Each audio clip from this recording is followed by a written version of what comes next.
There is a concerted effort in this country by the secularists to ignore our history, to ignore the spiritual and I'll use the term judeo-christian worldview that we were founded upon, and to completely divorce us from that and turn us into an absolutely secular world. Most people may have heard that America had a lot of spiritual undertones, but they may not realize to the degree. I'm not saying that all the founders were devout Christians and sang loud in church every Sunday, but they did have a judeo-christian worldview. And let me try to make sure people understand what I mean by that. They believed in the individual. They came to this country to create a society, and the Declaration of Independence said it so eloquently. We hold these truths to be self-evident, meaning we shouldn't even have to explain them, but they went ahead and did it anyway. And they said that all men are created equal. Not the same, but equal. That means equal of intrinsic worth and value. One person doesn't have greater value than another. Another person doesn't have less value. Now, this was radical in 1776 because at that time, people had their worth or value established by their last name, how much money they had, what their occupation was, how close they were to the crown, were they an aristocrat or a serf. Their worth and value is determined by external things. The founders said, all of us are created equal, endowed by our Creator. And here is now the big take of all. They recognize that the worth and value that we have is not the worth and value of earthly things or internal. It is the worth and value ascribed by God Himself who created us. So therefore, the value we have is not the government saying, okay, Matt and Laurie Crouch, you have real value because you have value to the state. No, you have value to God. Your value is not to the state, it's to God. And the purpose of government is not to give you your rights, it's simply to protect your rights that God gave. Now, why this was so important was because for the first time in human history, the individual was recognized as having worth intrinsically. Contrast that with, let's say, communism or socialism or fascism, in which your value as a person is your value to the group, to the state. If you don't have value to the state, we can get rid of you because you're not really fulfilling any purpose that we need. That's a dangerous place for us to be. Yeah. They created a safe haven. That is a Christian worldview. Let's spiritualize it a little bit. I don't get saved because someone in my family said, we're going to get saved for him. We're going to be faithful, and therefore, because we're faithful, he too gets in on the heavenly plan of the family. It doesn't work like that. I must individually repent of my sin. I must individually give my heart to Jesus Christ, and that's when my relationship starts. I'm an individual. The power of the individual is so important. Yeah. I'm not a person of worth because I'm white or black or male or female or because I'm rich or I'm poor, I'm urban, I'm rural. My value comes because God has made me for His purpose. Right. And that is powerful. And America was built on the premise that our worth and our value comes from God, and it is individual to us. The most dangerous thing we've seen happen in a long time is identity politics, where I'm now assigned to a group. I'm female, I'm male, I'm urban, I'm rural, I'm Republican, I'm Democrat, sexual identity, whatever it may be. Terribly dangerous and terribly un-American. Yeah. Wow. Okay, it feels like we are going to, well, it feels like we're going to kind of government class 101 here. Yeah. The scary thing is a lot of what you're talking about, written now in your brand new book, is really not being taught to our young people. A lot of this is just going right by them. So grandparents, what we care about is great content, and Mike's book has stuff that you need to sit and read to your grandkids. And I understand that during the COVID lockdown, you had a lot of experience with grandkids. Yes, I did.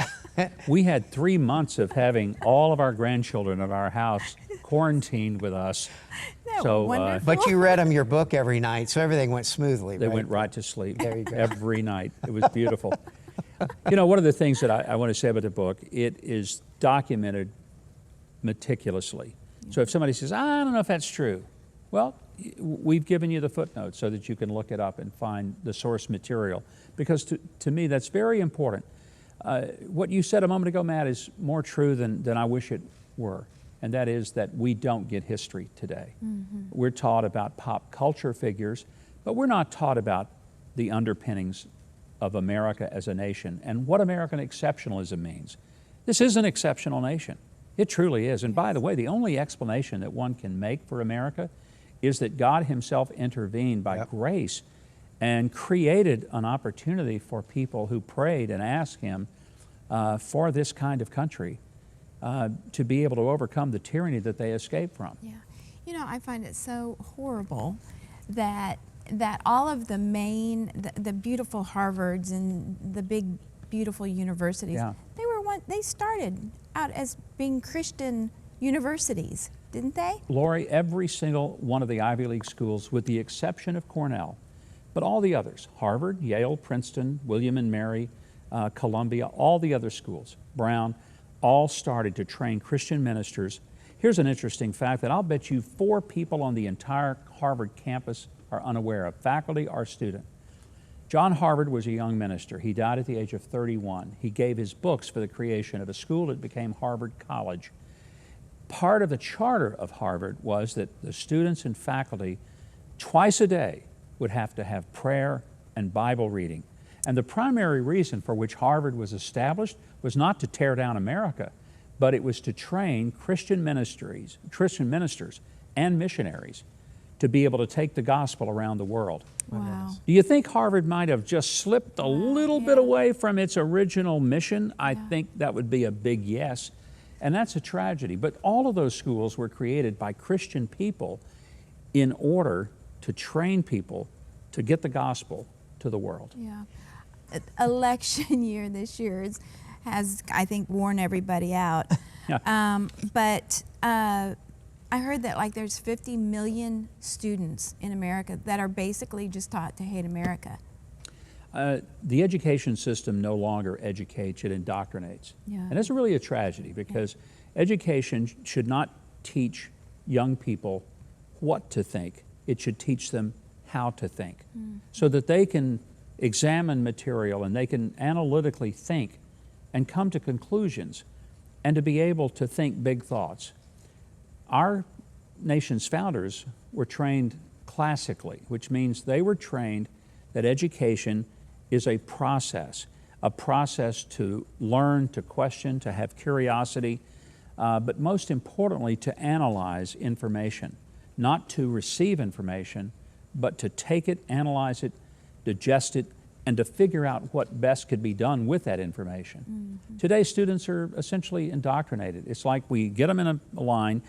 You may remember and it's okay if you tell me you don't, but the Pink Floyd video of Another Brick in the Wall, where the education system was a conveyor belt, and the line in the song was, "We don't need no education." And it was that education had become an assembly line, and the kids were just being stamped and marked and all getting exactly the same. That is not education. Right. Pink Floyd was right, by the way. For the first time. And I'm sure you've played the bass to that song 1 or 2 times. I'm sure I have. On your show.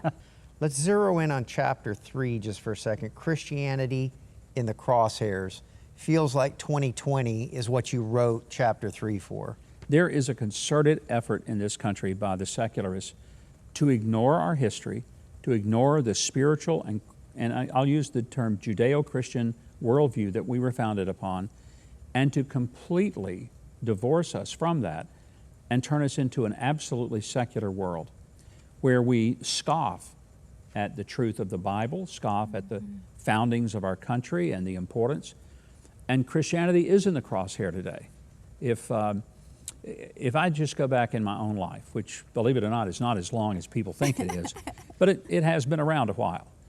But I've seen 3 big shifts in the way that we approach the Christian faith in our culture, even evidenced by the schools. When I was a kid growing up in Arkansas, our public schools might as well have been Christian schools. We had prayer at the beginning of the day, we had Bible reading, we pledged allegiance, we prayed again when we went to the cafeteria. And if you'd seen what they served us, you would have prayed again too. I mean, that was part of the ritual of school.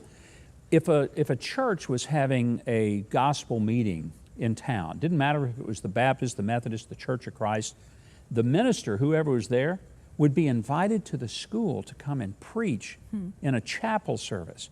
And if they wished, they could give an invitation to receive Jesus in the school. Wow. Yeah. It was no big deal. Everybody just thought that was okay, it's fine, it's good for us. By the time my children were in school, the schools had become more neutral. They didn't have preachers in, and they didn't have prayer and Bible reading, but they weren't hostile. They could still have a Christmas pageant, and they would even sing carols. And at Easter, they could talk about what Easter was about in terms of at least a historical perspective. Now I've got grandchildren, and fortunately they go to a Christian school, but when a couple of my grandchildren were in a public school, Christianity was never brought up. It was not mentioned. If it was brought up at all, it was brought up in a very negative manner, as if it was somehow oppressive to people. So we've gone from an embrace of the Christian faith to a neutrality to a hostility, all in my lifetime. So this is a relatively recent phenomena, because up until really 70 years ago, 60 years ago, there was a consensus that whether or not one was a Christian, we all thought it was a pretty good idea that we were a Christian nation, meaning that we believed in taking care of poor people, we believed in taking care of the indigent and widows, and we thought it was a good idea to take care of orphans. We thought it was good to provide people with health, and that's why almost all of the charity hospitals, almost every one of them in America, were started by Christians. You know any atheist hospitals? Can you think of one that was started solely for atheists to say, this is our gift to America, an atheist hospital? Not one. All of these things happened because Christian people influenced to care about their neighbor, their fellow man. So that has permeated our culture and society. As we extract that from our culture, we're doing more than taking the spiritual quality out. We are robbing America of its very heart and soul, its compassion for others, its tenderness for others, and even doing good things for others. And that is, frankly, I think the greatest anxiety we ought to have about it.